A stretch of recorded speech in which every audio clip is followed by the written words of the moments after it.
I'm Kamerie Gibson. Welcome to the Kamerie Gibson Show, the podcast. I believe that one of the most precious gifts you can share with someone is your story. Pain has purpose and stories can change lives. Your journey to become more inspired and transformed by the lives of those around us starts now. Well, hello, everyone. Welcome to the Kamerie Gibson Show, where we talk about transforming our pain into power. And today I have a special guest with me here today. I call him and know him by Mr. Spees, but you can go ahead and introduce yourself to the audience for me, please.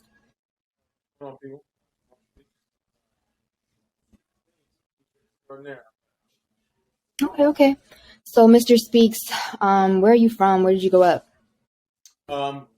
Originally, the story is West Philadelphia, born and raised. The playground where I spend most of my days. How about that? Yeah, West Philadelphia native, born and raised. Mom, dad, and then single mom majority, and then I got a younger brother who's 9 years younger than me. He lives in Maryland. You say you live with your mom? So I grew up with my mom and me and my brother, and I moved out, went to college and then graduated in California. My brother, he lives in outside of DC, Hyattsville, Maryland. Okay. And what was Philadelphia like where you're from? What was it like? I grew up in the golden age. You know what I mean? I grew up in, the golden age of the 70s, 80s, and the 90s. So it was certain parts, the part that I lived in was cool, but it was a city. It was city life. I was, what they say, a latchkey kid by 8, 9 years old, where I would, get on the school bus to go to school, and then come home, by myself, and then wait till my mom get home. That type of situation. But we had the life growing up was cool because we had memories. We played in the streets, played wall ball, we played stick ball, basketball was with the crate with no backboard. A lot of stuff we did in the summer times were nice and hot and muggy. So growing up was really cool. And then the birth of hip hop happened, while I was still in Philly, in the late 70s, early 80s.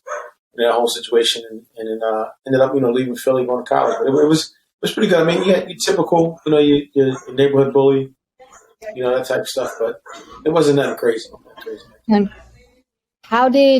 so I know the 80s was a big disruptor for Black people as far as our community is concerned. So how did that affect, maybe if it wasn't you, people around you, how did that interrupt your childhood? I actually did, because I don't know if you know anything about Ramona, Africa, Move. So I grew up doing Move. Ramona, Africa situation, and actually my cousins lived on the block on Osage, and I remember that event very vividly because the mayor was Black, Mayor Good, and and the narrative for these people where they were eating dogs, eating cats, and all kind of stuff, but it really was just self-preservation for these people in the neighborhood where they didn't live by the law of the land, they lived by their own laws, which it wasn't wrong. And I remember the day that they sold and told everybody in Philadelphia it was just a smoke bomb to smoke everybody out of the neighborhood. I mean, out of the house they were living in. Because in Philly, like in California, you guys don't have these things. But if you watch old episodes of The Wire, we have what we call row houses, where all the houses are together on a block. And so they were just going to smoke out. The family ended up where it was really a firebomb.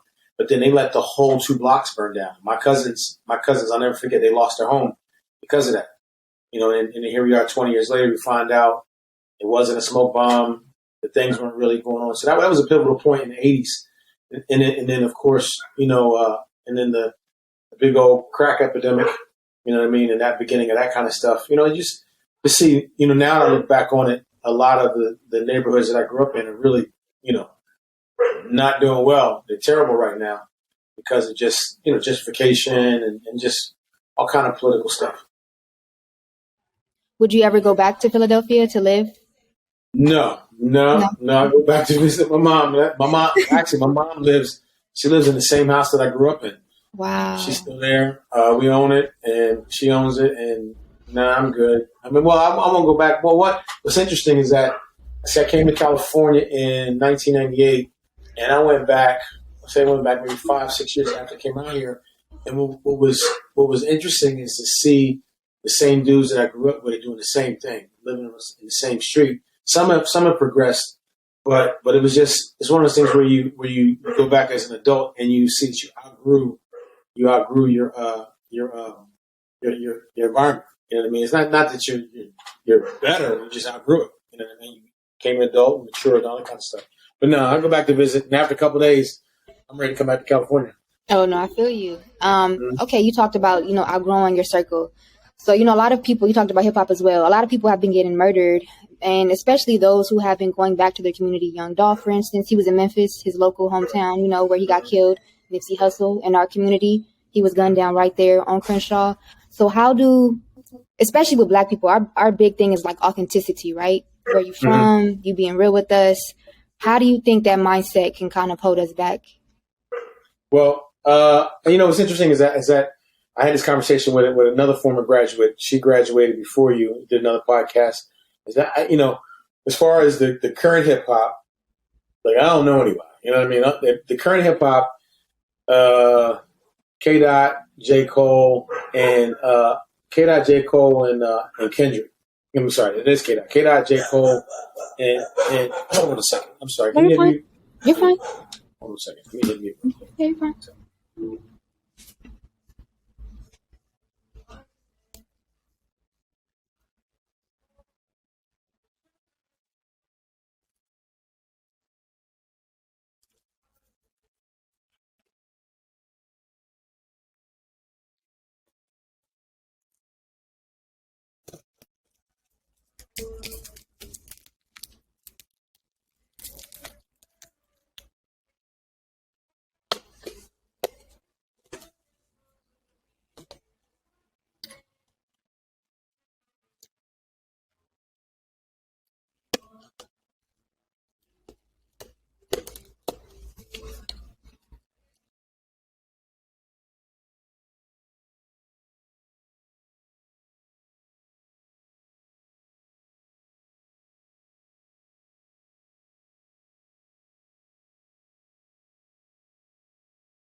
Sorry about that. You can hear me? Yeah, somebody was at the door. Mm-hmm. So I was saying, as far as the new guys are concerned, I'm not, like when these things happen, there we go. Can you hear me? Mm-hmm. Yes. Yeah, when these young situation, the guys, the new hip hop artists, I really don't know. I can't speak to it, but what I do know is that there has always been an agenda since 1619 against the Black man. That I do know. And what's interesting is, what's really cool is, back in college, and I was called a conspiracy theorist, but it's interesting, all those things that people call me conspiracy theorists on is playing out, piece by piece by piece. And the Black man has always been, I think, the number one priority for specifically this particular country than anything. You know what I mean? So, and I mean, to be quite honest, people fail to realize these hip hop artists, they have insurance policies on them. And the families aren't the ones that own these insurance policies. Yeah. I didn't even think about that. It's a business because they are a business. They are an entity. It's a business. And so if I promote something that I know is detrimental to someone's life, and I'm an industry, guess what I'm going to do? I'm going to insure my property. That is cool. So if something happens to my property, cool. I'm cashing out. People they don't look at it that way. They just look at it, And so whether it's intentional, I it's one of those things where it's these deaths and these murders are nothing in between. Either it's intentional or it's both sides of the spectrum. There's nothing in the middle. And so I don't know. I can't speak to it, but one thing I can say is is that they specifically, when I say they, those powers that be, wherever they are, specifically gave Black men syphilis in Tuskegee to see what would happen. Yep. Mm-hmm. Mm-hmm. So if you do that on a medical level, intentionally and with purpose, then it's like, well, the world's your oyster. What you can do and what you will do for either science or either learning something, whatever the case may be, or money. And we all know what money does. Mm-hmm. Yeah. Thank you for being honest. It's so many people getting murdered. PNB Rock, right down the street, Manchester and San Pedro, from my house, right there. But And I agree with what you said about Black men being the biggest target. So with you said people called you a conspiracy theorist. And I think that any critically thinking Black man is always going to be seen as, a degenerate, you're a problem, you're crazy. So how did you combat that growing up? I just kept pushing. I don't care. So one of the things that my mom gave me when I was young was don't care what other people think. And that's how I operate. And I think it frustrates a lot of people because I could be as wrong as rain. But guess what? I'm going to be so convincing that I'm going to make you question yourself about where you stand. Now, I could be wrong. And I think the other thing is that if you are wrong, you know what? Okay, cool. I'm wrong. Cool. Keep it pushing. You know what I mean? As opposed to not. And that's one of the things that I have issues with today's young men and women is that no one's willing to stand on something because they're afraid of the consequences, whether they be good or bad. And, it's just I stand the fence. Well, you can't be on the fence. You got to make it. You got to make a decision either you're on this side or that side, and you got to be willing to deal with whatever comes with that choice. And I think that's what's missing in this younger generation is that we're too busy trying to please everybody when you're not going to please everybody. You're just not. It's just the way it is, and you apologize and keep it pushing, and you can't be worried about what people think. And I think that's the key is that I grew up, man. I don't care what you think, man. This is I'll have some evidence and I'll have some support. And you know what? If I'm wrong, I'm wrong. If I'm right, I'm right. Cool. Guess what? I'm gonna keep it pushing. Mm. And as an educator, I know you touched on our generation. As an educator, what would you diagnose a lot of us with? What would you say are a lot of our like setbacks or things that we're doing that's preventing us, or even society? What's going on? Interesting. So 1990, when I first started college, one of my upperclassmen friends gave me a book called The Conspirator's Hierarchy, The Committee 300 by Dr. John Coleman. I don't know if it's in print anymore. I can't find my copy. So Dr. John Coleman was in the I think Air Force, I think it was. So it was like the equivalent of the Green Berets and Black Ops. He was in the Air Force. Couldn't take it anymore. Wrote a book just talking about just all of the different things that are going on at these different levels. And I'll never forget this. It was in 1990, and I read it. He said there was a blueprint for public education in America 10 years from 1990. And the blueprint for kids in public education was to get them focused on three things. If we get them focused on three things, then we got them and we can do whatever we want. And those three things were sex, drugs, and music. I read this book in 1990. So 1990 plus 10 years is what? Right? Do the math. And then where were we in 2000? Wow. Where were we in 2000? Wow. You know what I mean? And so you look at it, and so I think a lot of people. So specifically to the Black community, a lot of people want to say, "Well, just fix it, just change it. You can do better, take responsibility." But then it's hard to do that when you have a system that has been set up against you generationally, and ask someone who doesn't understand what's going on with the system just to change it, just work hard, or just not do that, or just have conviction. But then our children weren't taught that because guess what? Generationally, the moms and dads weren't taught that, and the grandmoms and grandpas weren't taught that. So how can you teach a child to do something and you weren't taught to do that? Can't do it. And you got a system that's intentionally working against you. So you're fighting two things, so it's tough. Yeah. It really is. No, it is. So can you talk about specifically where you educated young people at and what areas and what that was like for you? Yes. So my first 16 years teaching, I taught at Dorsey High School, which was a great situation. And really getting a chance to see the community as a whole, over the Leimert Park and South Central area. And it was interesting when I first came to California, I didn't know where I was going to be, so I left everything red and blue at the crib. So, because you don't know, you watch television on the East Coast, you know what I mean? And television on the East Coast tells you where red and blue, you're going to be shot in the corner. I know. So I left everything red and blue and brought the neutral color black and white. True story. And then you get into the community, at Dorsey High School, you realize it's not that bad. It's one of those things where if in any neighborhood in the country, if you want trouble, you got to go look for it. You go look for trouble, you're going to find it. True. But if you're not looking for trouble, it's not like that. So you get a chance to where you hear the news about how this community is, but then you work in the community, and it's like it's not like that. I mean, you have your issues among students and fights, but it was overall the experience was great because, I was talking about this the other day in regards to Godwin. When Godwin, he was in my class, he was a student of mine, and I had never heard this before because, me growing up, it was irregular that I was his first black male teacher. Here I mean, he's ninth grade, and for me, my first black male teacher was kindergarten.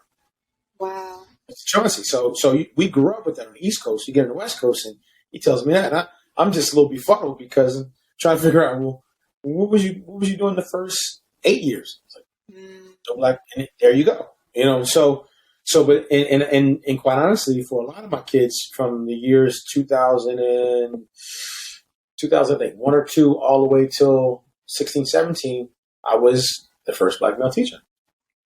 And the first black male teacher that wasn't shut up, sit down. It was like, it was a mutual respect. You know what I mean?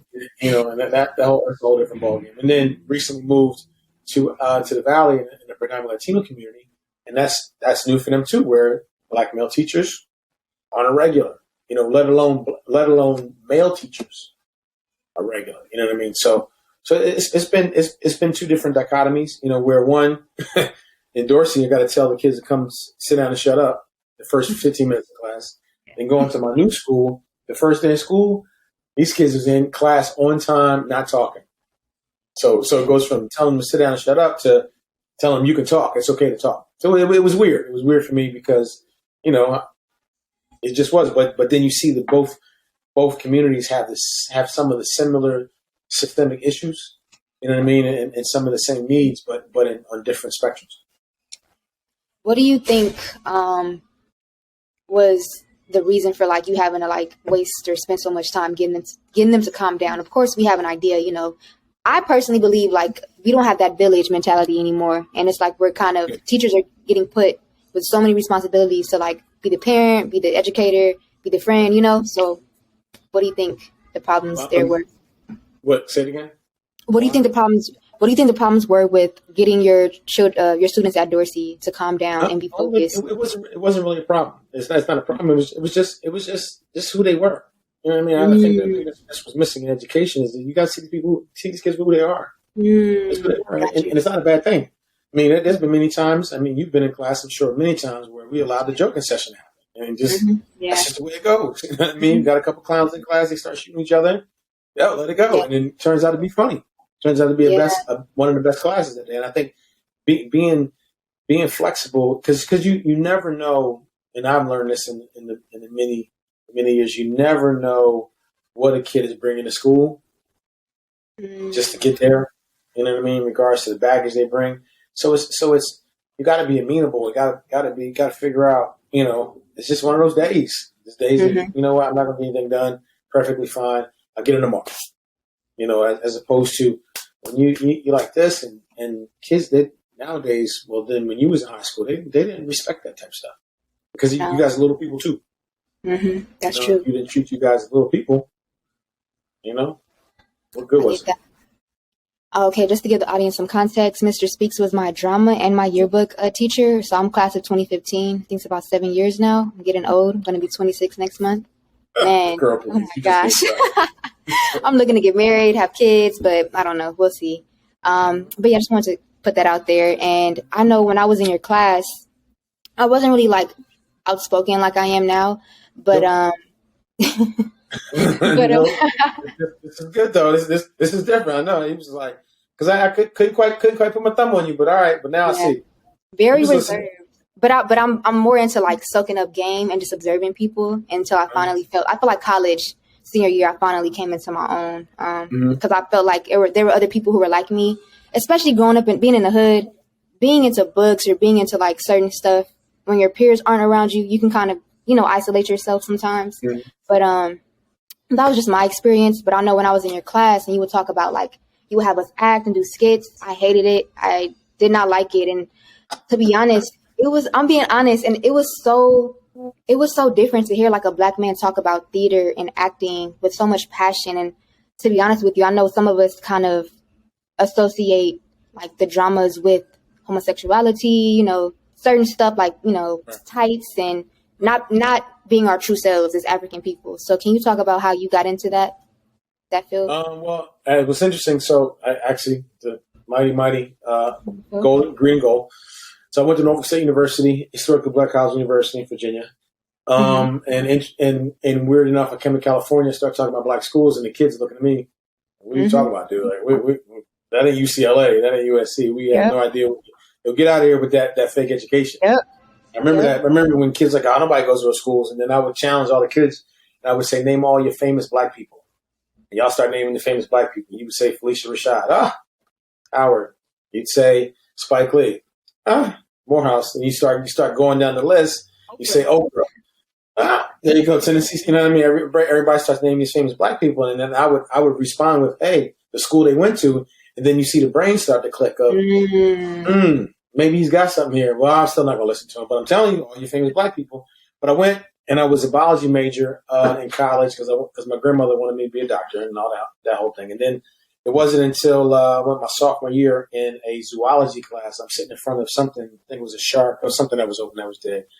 And I'm looking at the shark. I don't want to do this. That's not what I want to do the rest of my life. I said, what do I want to do? So I left the hour and a half lab, went to my advisor and asked her, I don't want to do biology. What can I do? And so she suggested English. You ever thought about English? And then she said, you every time you come into the office, you got jokes and you cracking up and you got personality. You ever thought about a theater? And I was like, theater? No. I said, well, we have an English major with a minor in theater. And one of the things that you can do with an English degree and what an English degree tells the world is that you can read and write at a high level. I mean, if you choose to go to film school, choose to go to, not film school, choose to go to law school, choose to go to medical school, choose to go to these different schools, you have the base and the foundation in telling these different graduate schools that you can read and write at a high level. And then on top of that, theater, get on stage and have fun. I was like, all right, how am I going to tell my grandma this? What's the question? So I spent 2 weeks trying to figure out how to tell my grandmother that I'm changing my major from biology to English, and she lost it. You know what I mean? But it was all good. And then I met my mentor, Dr. Clarence Murray. He was the new theater instructor at school, and he was like, "We're gonna put you on stage." I was like, "Okay, all right." And my first on stage performance was August Wilson, who was my favorite playwright. Piano lesson. I was Boy Willie, and got on stage, and man, it was just like, yo, this is. And I look back at the lines that I had to remember. Go through all the rehearsal, and I'm like, how am I memorizing all these lines? It came easy. Got on stage, did my thing, and audiences. I was like, I like this. This is really cool. And the rest is history.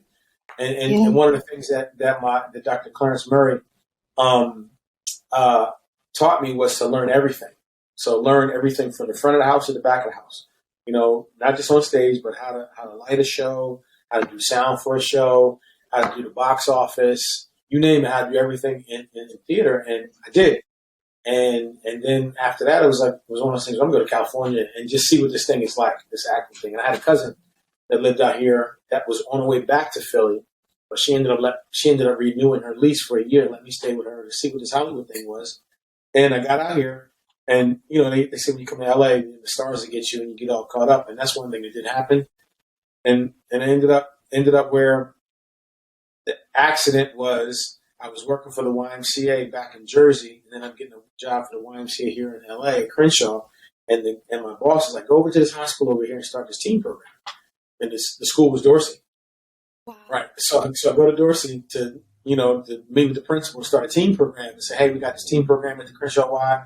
Over Santa Rosalia, we want to offer this to kids. And then the PE teacher, Coach Indy, she was a friend of mine.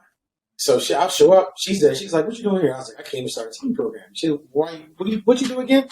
Told her what the deal was. She said, well, the principal's looking for a theater teacher who's not a teacher, but an actor.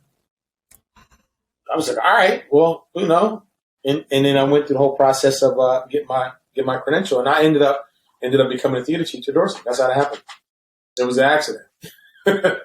and then my first day. My first day was in remember Coach Dave's over back in the H building where the auto mechanic shop was, the graphic arts. That was my first classroom setting. Oh wow. Right back with a bunch there. of kids in the middle of October. They look at me, you're here to teach theater, and we sitting on these machines, and this is not a theater arts class. So this is what we're going to do. And there you go. The rest is history. That's how it all started.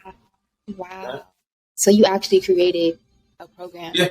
So the program was non-existent.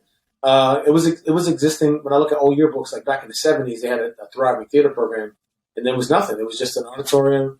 I was like, we're going to build a theater program. It was like I was crazy. And sure enough, built a program, and then it wasn't until I want to say 2006 and 7, because I would use back in the day. There was this place called Samuel French where you would get all theater plays and all that kind of stuff, but you had to pay a royalty to the playwright. And so here, $25 royalty, but here I am borrowing these plays, but nobody's coming to the theater, and I got to pay $25 in the royalty. And then I remember when my advisor said I can read and write at a high level. I said, let me write a show, write a school show. Let me see what this writing is about. Didn't know how to write a school show, so I wrote a play, which was the musical, and the rest was history. I was like, yo, my words on the stage, and every winter break I would write the spring show instead of paying my royalties out to somebody else. It was an original show, and basically you guys, all your stories, like all my shows that I wrote originally for Dorsey were all you guys' stories. That you guys would talk in class and tell me about my dad not being there. I barely got to school today. I ain't got enough money for lunch. Whatever the stories were, I put all those in some shape, form, or fashion. I put those in the school shows as original, and then people started coming because one, the friends were in the show, and then they were like, "Oh, this show was really good." The reason why it was good is because it was written on you guys, and these kids can relate to it. That's how it all started. Wow, that is so dope. That is really cool. I did not know the full story. That is really amazing. Yeah. How did taking all those stories in, how did that change you as a person, as an educator? Well, I got a chance to see students that would tell me, "No, I'm not getting on stage." Well, where are you gonna get on stage? And they get on stage, and then they love it. It's because it's for me. It's my job is to provide the opportunity, and hopefully you guys take it. And so it changed me every day because you get a chance. I mean, what's really now you said 2015, so you about to turn 27. So yeah, 26. 26. Yeah, you're in the middle. And when because what's really cool was really cool. And when I talk to my kids now that I have now that are in high school, my first class is now age 40. Wow. Right, so you're in the middle. You in the mid 20s. So you like right. So I still keep in contact with them. Yeah. I got some young ladies, that are moms that got married. They're now 38, 39, 40. And so and then every year I'll do the math of how many kids per class, how many years. We're talking about 4,000 or 5,000, young men and women that have gone through my classroom. And the majority of them, I still keep in contact in either social media or have the direct number. And just did a podcast with Coach Brown's daughter, Dorian, about a month ago. Okay. You know what I mean? So nice. It's really cool. It's really cool that the investment, 10, 15 years ago, 7 years ago, whatever the case may be, is now it's now starting to pay off in regards to seeing yourself, everybody graduating and from not just college, graduating from black schools, and seeing that Mr. Spees wasn't a crazy one and he was onto something. And I'm glad you said what you said in class. Yep. No, you're right. And I think the best investment you can make is into children, because those minds go back into the universe. I mean, with a coach, but your body's going to go back into the ground, your mind is going to be the thing to change the world. Yep. So thank you. Definitely. I'm thinking about it now too. I think it's just you and Coach Dave too, as far as black male educators, which is pretty sad. Pretty much. Especially if that's what you're getting in your household. Like I was raised by my dad, a black man. My mother wasn't in my life. So I was accustomed to structure, systems and like a certain tone that I respected at least, It was, so I don't know. I just talk about. You're an anomaly, not me. But what's interesting? Now that you said what's interesting is that I wouldn't say the majority, but a good amount of the young ladies that were in my class, they were raised by their dads. It's interesting. They were raised by their dads? Yeah. And when I talked to the majority of them, they have conversation. From the conversation, it was dad. It was always dad. It is interesting, and I'm sure there's a reason why. Yeah. I'm sure there's a reason why. And then the vice versa. The boys, they always talk about mom. Mm-hmm. Yep. I wanted to talk about you being a multidisciplinary artist. Would you say, sort of, kind of? I'm saying that because, you went from English. You writing playwrights, you writing stories, you're educating, and you also do poetry. Yeah. So, can you talk about how you got into poetry and what you've done there? Well, what's interesting, I didn't know that it was hereditary. It's hereditary. It was hereditary, and so I found out it was hereditary during 2020. My grandmother on my father's side is a published poet, and I found out through my aunt. So my uncle's wife, in regards to her situation, and then she had a book on Amazon.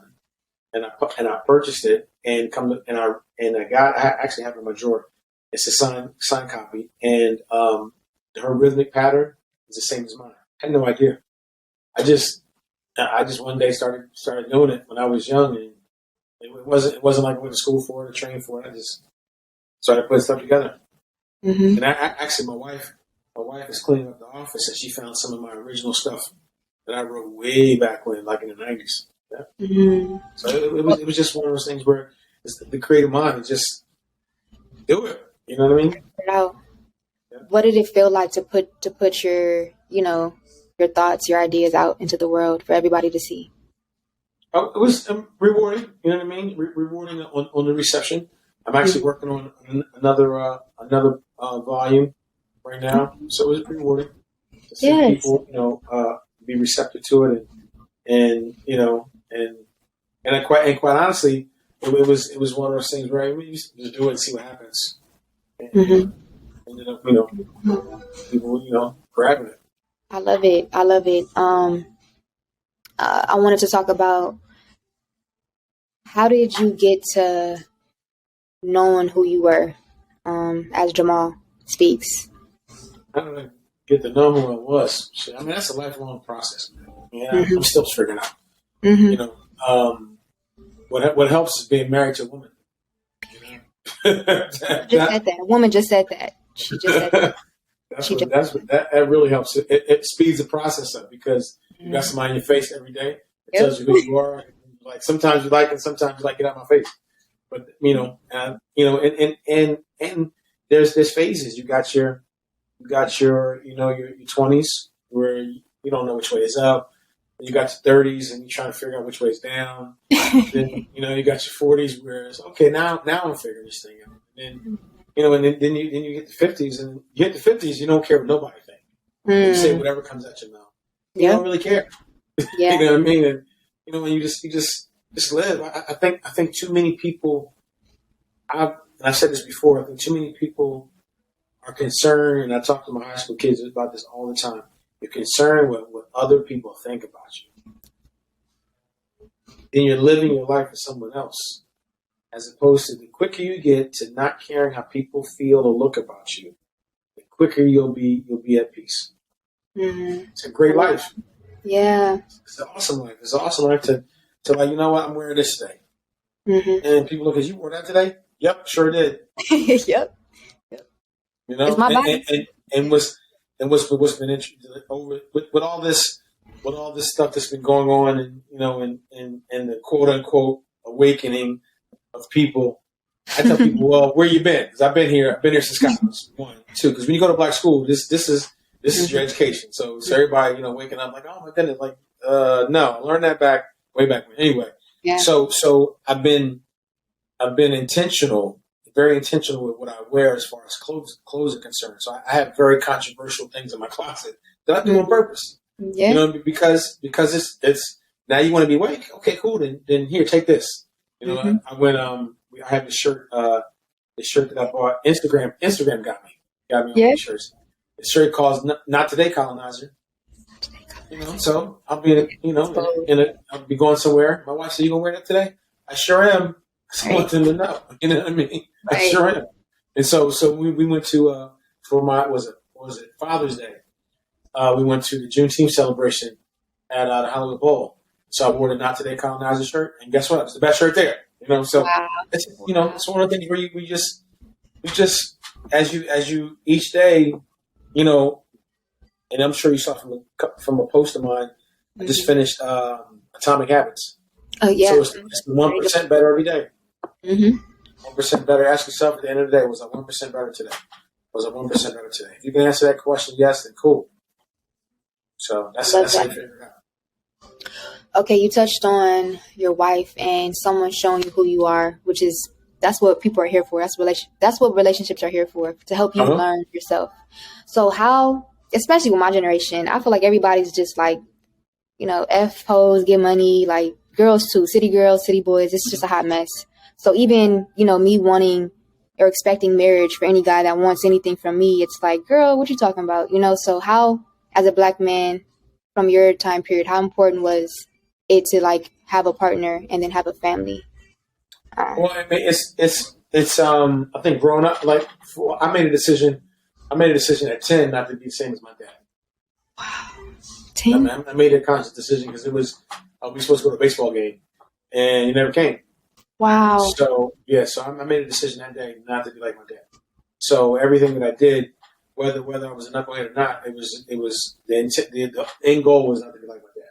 And so so getting married, I got married at 28. So getting married at 28, I mean, it was some rough patches, but the end result was I'm not gonna be like my dad. I'm not gonna be like my dad. So my kids, it's on the job learning because I didn't know how to do it, but 2022 now, so 22 years in now. Wow. We got married in 2000. 22 years in, wow. It's ever evolving. It's always changing, always learning. And if you don't keep that open and keep that mindset of it's going to be this way, start going like this. Yeah. Yeah. What do you think is super important in like sustaining that marriage? I keep it simple, and I charge people for this. It's very simple. It's a circle. The circle is very simple. So you got love at the top, you got respect at the bottom. And the quicker people figure this out, the quicker you be off. All women in the world want to be loved. All men in the world want to be respected. Thanks. So you got an arrow from love to respect. You got an arrow from respect to love. It's a catch-22. So basically, what happens is everything is. It's not about how you feel. It's not about even taking trash out. It's basically the circle. And basically, is when the woman stops feeling love, she stops respecting. And when the man stops feeling respected, he stops loving. And I'm not. It's very simple. If the man loves the wife, she respects. If the woman feels loved, then she respects. If he feels respected, he loves. The moment the woman and the man stops feeling respected and stop loving is the moment it falls apart. So it's not one of those. What if he never changes? What if he never changes? If it's and I say in regards to abusive situations, I get that. But if it's not abusive, it's nothing to not give respect and watch what happens. Reciprocal as you get love, and when you feel love, then you give respect. And that's the circle of how it works. My wife and I, and we're firm believers in it. And every single relationship falls apart because men don't want to be loved. We're cool. We just want to be respected. Right. When dudes are in a fight, what do they say? Well, he disrespected me. Yep. She disrespected me. And so when if every single pretty much man-woman relationship falls apart because guess what? One stops feeling love, and then they stop respecting and stop loving. That's the cycle. No, it is simple, but it's so hard for people to keep it up. I don't know. It is. It's very simple. Very simple. I love that. Okay, so we're kind of wrapping up now. What would you tell the younger Jamal with the wisdom you have today? Please put your money in whole life insurance. Put your money in whole life insurance at 18 and let it grow so you can borrow from it when you get older. That's what I'm telling you. I know it's not complex or proverbial, but put your money in whole life insurance right now, and because That's how banks make their money. They put their money in whole life insurance. They balloon it. They borrow from it. It's tax free. They buy an asset. They put the money back, and they keep it. They keep the cycle. Watch, rinse, repeat. Put your money in whole life insurance. You know, that is crazy you said that. So I'm actually wearing a blazer and stuff because it was a teacher. Her name was Miss Conley. She was only at Dorsey for a bit. Light-skinned woman. She taught math. And I saw her at this Black businesswoman rock event recently, and she sent an email. I was on her newsletter list, and it was about working on her team. So she actually works in financial services, life insurance solutions. She's a strategist expert in that. So I'm actually, before our call, I was at one of our general meetings. So I'm actually studying life insurance itself and how to educate people on the 3 different types, term, whole, and universal, which is very new. And man, like, they do not teach us this information. They do not teach us this at all. A lot of us do not know where like our money's going. And the biggest thing I'm learning with life insurance, at least with, depending on what your policy is that tax-free. That's the biggest selling point. Tax-free money. Your 401k is going to be taxed. All that stuff is going to be taxed either now, later, but that is crazy that you said that. So that's a really good point, actually. Young people, if you can start, get on that now. Invest. Not term. Put your money on whole life insurance. Exactly. Not term. Yeah, exactly. All the Black people know about term. That's all we know about. Because it's only $20 a month. Yep. And exactly. then these $20 a month and it pays for me when I die. No, you don't want that. Forget when you die. Yes. Whole life insurance and use it right now. Buy an asset. Yes. And inflation, man, it's only gonna go up. Yeah, exactly. Mm-hmm. But yes, great one. And okay, last question for you. You've been so great, so giving with your information and knowledge. What do you hope to see more of in the world that you're not seeing now? I think more grace for people. More grace. I think we're so. I'm sick of this cancel culture. Mm-hmm. I'm sick of this. If someone says something that I don't agree with, all of a sudden I'm sick of that. More grace or openness to maybe there's a point there. Mm-hmm. Maybe there's a point there. As opposed to because the masses and the narrative doesn't fit that, we can't go with you, so therefore we can't have you around. When what that says is that you're challenging me and I don't like it. That's what that says. You're challenging me, I don't like it, so therefore we got to get rid of you because you're probably right. That's a good point. People don't have the humility to accept the fact that it's not. If it's not with the narrative, then it can't be right because everybody else is saying this. Mm-hmm. Opposed to what we did, we just saw what happened in 2020. Now all of a sudden, people dying left and right. You know what I mean? And then it's we don't know why they died. We don't know. Yeah, you do. Right. You know what I mean? No. Yes. Yeah, you do. Yes, you do. You know what? And all of a sudden, did we say that? Oh, we didn't say that. Oh, my bad. I didn't say that. Yes, you did. Everybody quick to drink the Kool-Aid, and not stop to think about what's in this Kool-Aid. So don't get me started. No, yeah. And you know what? I was thinking about that the other day. I ain't been vaccinated since they did all that, and I ain't nothing. My family. I told all my family, do not do it. No. Let me look. No. Wow. Everybody walking around sick.